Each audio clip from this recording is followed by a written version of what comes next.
Hey everyone, welcome back to our channel. तो आज के इस वीडियो में हम बात करने वाले हैं regarding the cell potency. Okay, तो एग्ज़ाम में इस टॉपिक पे बहुत ज़्यादा क्वेश्चंस आते हैं, बहुत ज़्यादा नहीं लेकिन थोड़े बहुत क्वेश्चंस तो आते ही है सेल पोटेंसी के रिलेटेड।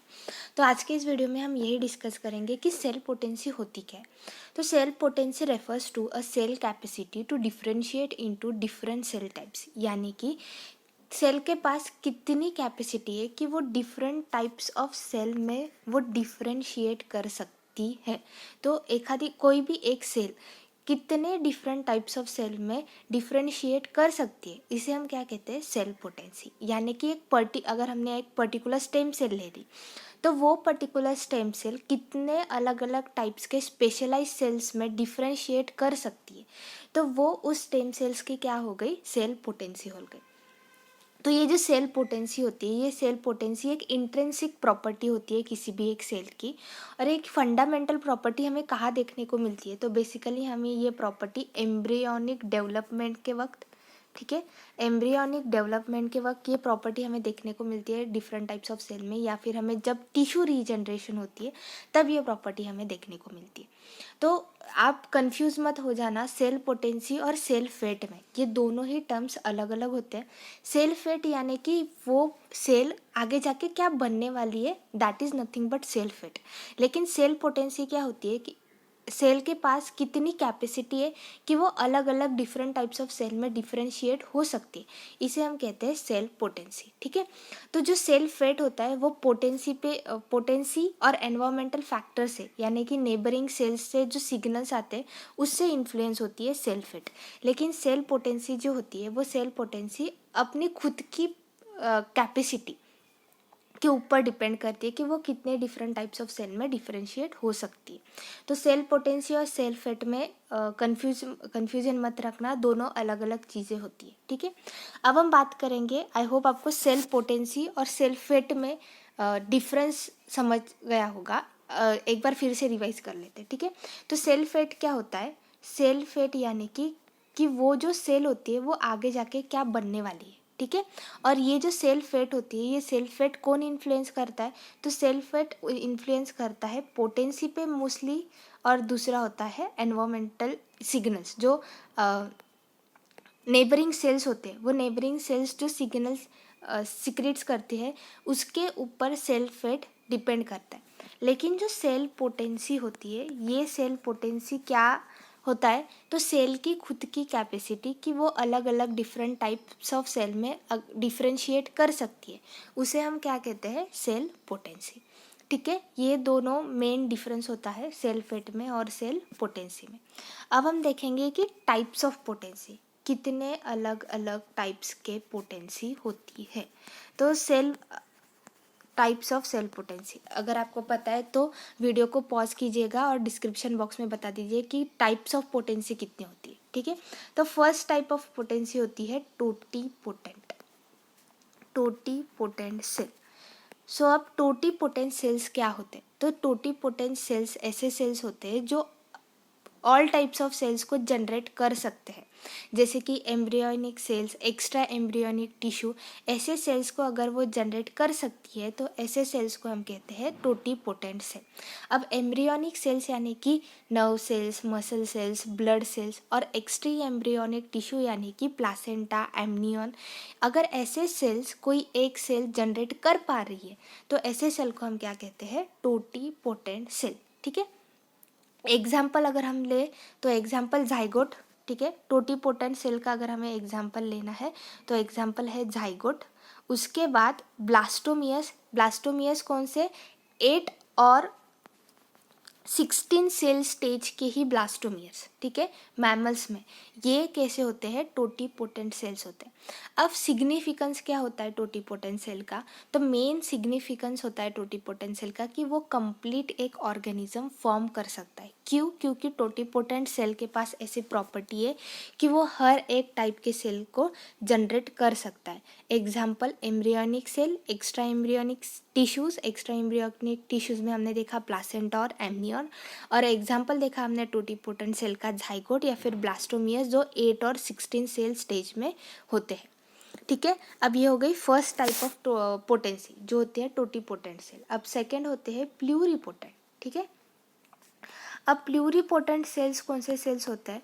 ऐसे सेल्स जो जो 3 जर्म लेयर्स होते हैं। अब 3 जर्म लेयर्स कौन से होते हैं? एंडोडर्म, एक्टोडर्म और मीजोडर्म।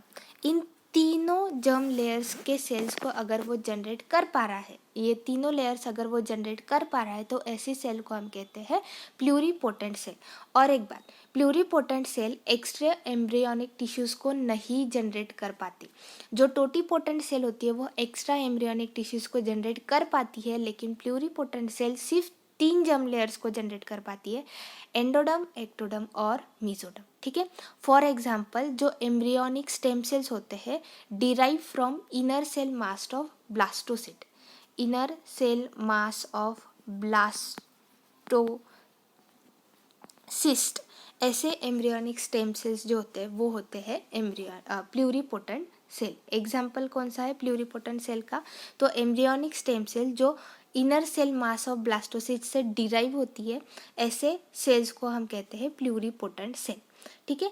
और इनका सिग्निफिकेंस क्या होता है कि ये टिश्यूज़ या फिर ऑर्गन्स जो होते हैं बॉडी के उसे जनरेट कर पाते हैं।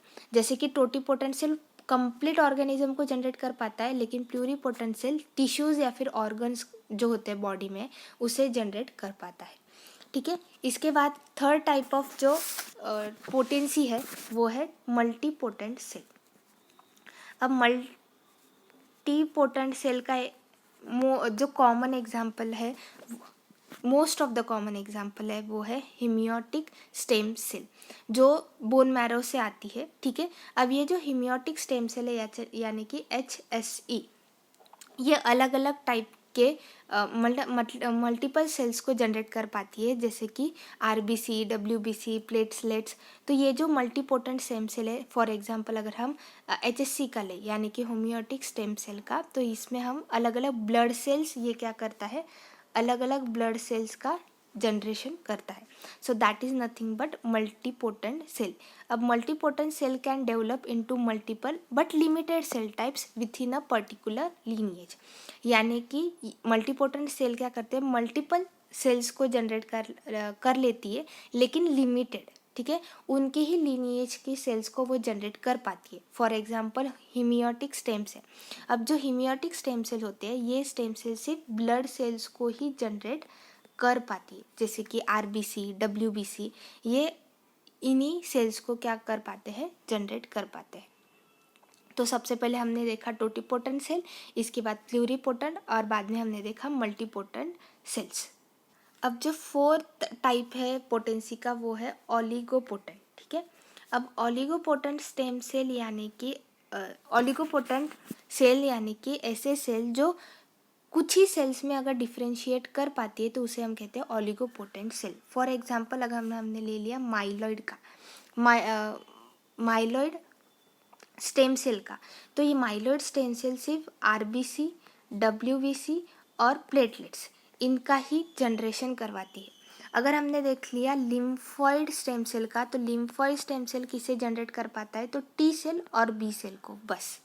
तो ओलिगोपोटेंट सेल्स जो होती है वो लिमिटेड सेल्स को ही जनरेट कर पाती है। फॉर एग्जांपल हमने माइलॉइड का देख लिया, तो माइलॉइड सिर्फ RBC, WBC और प्लेटलेट्स।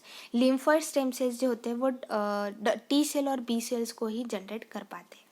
बाद में जो फिफ्थ टाइप है पोटेंसी का वो है यूनिपोटेंट सेल। अब यूनिपोटेंट सेल्स क्या करती है, एक ही टाइप के सेल में डिफ्रेंशिएट कर पाती है, जैसे कि मसल स्टेम सेल। अब मसल स्टेम सेल्स क्या करता है, सिर्फ मसल्स फाइबर का ही जनरेशन करती है। ठीक है। सो ये क्या हो गया, ट्रू स्टेम सेल। यानी कि यूनिपोटेंट सेल्स क्या होती है, ऐसी सेल जो एक ही सेल में डिफ्रेंशिएट कर पाती है। For example muscle stem cell जो क्या प्रोड्यूस करता है, यानी कि जनरेट करता है मसल फाइबर्स ही जनरेट कर पाते हैं। ऐसे स्टेम सेल्स कौन सी होती है, तो वो यूनिपोटेंट सेल्स होती है। सो इनके पास लिमिटेड पोटेंशियल होता है क्योंकि ये एक ही टाइप के सेल में डिफरेंशिएट कर पाते हैं। तो अब हम बात करेंगे regarding the potency versus fate में। ठीक है। तो पोटेंसी वर्सेस फिट में जैसे हमें पता है मोज़ाइक डेवलपमेंट, अब मोज़ाइक डेवलपमेंट में potency is equal to the cell fate, ठीक है। जो भी सेल की पोटेंसी है वो that is equal to cell fate, ये बहुत ज़्यादा इंपॉर्टेंट है, ये ध्यान में रखना। अब क्योंकि मोज़ाइक डेवलपमेंट में अगर आप कोई सेल देख रहे हो तो उस सेल की फिट ऑलरेडी डिफाइन होती है। अगर हमने वो सेल रिमूव कर दी तो वहाँ पे कोई कंपनसेशन नहीं होगा, वो जो पार्ट होगा उस ऑर्गेनिज्म का वो डेवलप ही नहीं होगा। जो सेल का फेट है वो सेल का फेट डिटरमाइन रहता है, बदलता नहीं है। अगर हमने वो सेल उस ऑर्गेनिज्म से निकाल दी, जो भी फेट वो सेल बना रही होगी उस ऑर्गेनिज्म में वो बनेगा ही नहीं। सो वो जो सेल का फेट होता है मोज़ाइक डेवलपमेंट में वो डिटरमाइन होता है। उस सेल का फेट जो नेबरिंग सेल्स होते हैं, नेबरिंग सेल्स के सिग्नल्स पे डिपेंड नहीं करता, उस सेल का फेट वो सेल ऑलरेडी डिटरमाइन होता है, ठीक है। तो इसी वजह से जो सेल पोटेंसी होती है that is equal to cell fate, किस डेवलपमेंट में, तो मोज़ाइक डेवलपमेंट में। अब हम बात करेंगे रिगार्डिंग द रेगुलेटिव डेवलपमेंट, ठीक है। रेगुलेटिव डेवलपमेंट में क्या होता है, जो सेल पोटेंसी होती है that is greater than cell fate. अब क्योंकि जो रेगुलेटिव डेवलपमेंट में जो सेल्स प्रेजेंट होती है, अगर वो सेल हमने रिमूव कर दी उस ऑर्गेनिजम्स में से, तो जो डैमेज होगा, जो लॉस होगा, वो रिकवर कर सकते हैं बाकी सेल्स। सो इसी वजह से, क्योंकि जो रेगुलेटिव डेवलपमेंट में सेल फेट होती है वो किस पे डिपेंड करती है, तो नेबरिंग सेल्स पे भी डिपेंड करती है, क्योंकि नेबरिंग सेल्स कुछ सिग्नल सिक्रेट करते हैं जिसकी वजह से वो सेल का फेट भी डिटरमाइन होता है, ठीक है। तो रेगुलेटिव डेवलपमेंट में जो सेल होती है उसकी potency that is greater than its cell fate. तो दोनों इसमें ध्यान में रखना कि जो मोज़ाइक डेवलपमेंट होती है, मोज़ाइक डेवलपमेंट में जो सेल पोटेंसी होती है that is equal to its cell fate, लेकिन रेगुलेटिव डेवलपमेंट में potency is greater than its fate. ये ध्यान में रखना क्योंकि एग्जाम में इसी बात पे most of the time questions पूछे जा चुके हैं। अब पोटेंसी में और एक बात, अब तक हमने जैसे देखा कि पोटेंसी क्या होती है, इसके बाद टाइप्स ऑफ पोटेंसी क्या होती है। अब हम बात करेंगे regarding the reversibility of differentiation, यानी कि अगर कोई सेल डिफरेंशिएट हो चुकी है, एक पर्टिकुलर उसका जो जिसमें उस सेल को डिफरेंशिएट हो जाना चाहिए उसमें अगर वो सेल डिफरेंशिएट हो गई है तो क्या वो डी डिफरेंशिएट हो सकती है, यानी कि वो पहले के कंडीशन में आ सकती है क्या, प्लूरीपोटेंट हो सकती है क्या, टोटीपोटेंट हो सकती है क्या, यानी कि डी डिफरेंशिएशन वो सेल का हो सकता है क्या। फॉर एग्जाम्पल एनिमल के केस में डी डिफरेंशिएशन नहीं होता नेचुरली, लेकिन अगर हम लैब कंडीशन में देखें तो डी डिफरेंशिएशन होता है लैब कंडीशन में, यानी कि एक्सपेरिमेंटल कंडीशन में। फॉर एग्जांपल एडल्ट सेल्स जो होते हैं, ठीक है, एनिमल्स के केस में जो एडल्ट सेल्स होते हैं लैब कंडीशंस में ये हम डी डिफरेंशिएट कर सकते हैं, यानी कि प्लूरीपोटेंट सेल हम इनसे बना सकते हैं। तो ऐसे सेल्स को हम क्या कहते हैं, इंड्यूस प्लूरीपोटेंट सेल। और इसका नोबेल प्राइज़ जाता है शिंगे यामाया का 2006 में, इनको नोबेल प्राइज़ भी मिला है regarding the induce pluripotent stem cell. इन्होंने क्या किया था, जो एडल्ट सेल्स थे, अब ये एडल्ट सेल्स क्या होते हैं, पूरे तरीके से डिफरेंशिएटेड हो चुके होते हैं, डिटरमाइन हो चुके होते हैं, लेकिन लैब कंडीशन में उन्होंने इन्हें इंड्यूस किया, यानी कि रीप्रोग्राम किया बैक टू प्लूरीपोटेंट सेल में, इसी वजह से इन्हें नोबेल प्राइज़ भी मिला था। अब हम प्लांट के केस में देखें तो हमें सबको पता है जो प्लांट्स होते हैं इनके पास ऐसी प्रॉपर्टी होती है कि वो डी डिफरेंशिएट कर सकते हैं। फॉर एग्जांपल हमने अगर ले लिया कैरेट रूट सेल्स का, ठीक है, अब हमें पता है कि ये जो कैरेट के रूट्स है सेल्स है ये डिटरमाइन है, अपना अपना काम कर रहे हैं रिगार्डिंग द रूट सेल्स का, लेकिन अगर हम लैब कंडीशंस में ये रूट सेल्स आइसोलेट कर लें, बाद में इन्हें एक पर्टिकुलर न्यूट्रिएंट्स दे, यानी कि ग्रोथ हार्मोन्स दे, न्यूट्रिएंट्स अगर इनको हम प्रोवाइड करें लैब कंडीशन में रूट सेल्स को, तब ये रूट सेल्स डी डिफरेंशिएट हो जाते हैं कैलस में, ठीक है, और ये कैलस फिर से री डिफरेंशिएट कर पाएगा एक कंप्लीट होल कैरेट प्लांट में। तो that is nothing but plant cells के केस में। तो प्लांट सेल्स के केस में सेल्स जो होते हैं वो डी डिफ्रेंशिएट कर पाते हैं अगर लैब कंडीशन में। वैसे ही एनिमल्स के केस में अगर लैब कंडीशंस हम उन सेल्स को प्रोवाइड करते हैं तो वो डी डिफ्रेंशिएट हो सकते हैं, यानी कि रिवर्सिबिलिटी ऑफ डिफ्रेंशिएशन हो सकती है। किस केस में? तो लैब कंडीशंस में ही। प्लांट के केस में हमें पता है कि प्लांट के केस में हम एक से जो प्लांट की कोई भी सेल अगर हम आइसोलेट कर ले, लैब कंडीशंस उसे दे, यानी कि ग्रोथ कंडीशन जैसे कि न्यूट्रिएंट्स, ग्रोथ हार्मोन्स, तो वो कैलस में कन्वर्ट होगा, डी डिफ्रेंशिएशन होगा, फिर से री डिफ्रेंशिएशन होगा एक complete plant cells, complete plantlet में। ठीक है, so that is all about potency. तो पोटेंसी में हमें क्या क्या देखा? तो पोटेंसी में हमने फर्स्ट ऑफ ऑल देखा कि पोटेंसी क्या होती है। बाद में हमने देखे types of potency. Types of potency में हमने देखा टोटीपोटेंट सेल, प्यूरीपोटेंट, मल्टीपोटेंट, ऑलिगोपोटेंट और यूनिपोटेंट। बाद में हमने डिफरेंस भी देखा पोटेंसी और सेल्फेट में क्या डिफरेंस होता है, और मोज़ाइक डेवलपमेंट में और रेगुलेटिव डेवलपमेंट में क्या रिलेशन होता है पोटेंसी और सेल्फेट का। इसके बाद हमने देखा reversibility of differentiation animal cell और प्लांट सेल में। डिफरेंशिएशन कब रिवर्स होगा? तो सिर्फ लैब कंडीशन में ही, एक्सपेरिमेंटल कंडीशन में ही सेल अपना जो डिफरेंशिएशन है वो रिवर्सिबल कर सकता है।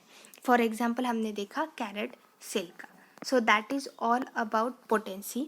और इसके रिलेटेड जो भी प्रीवियस ईयर क्वेश्चन है, वीडियो देखने के बाद आप वो सॉल्व कीजिएगा। कोई भी डाउट होगा तो मुझे कमेंट सेक्शन में ज़रूर बताइए। So that is all about potency. If you like this video, do like, share, comment and subscribe to my channel. Thank you.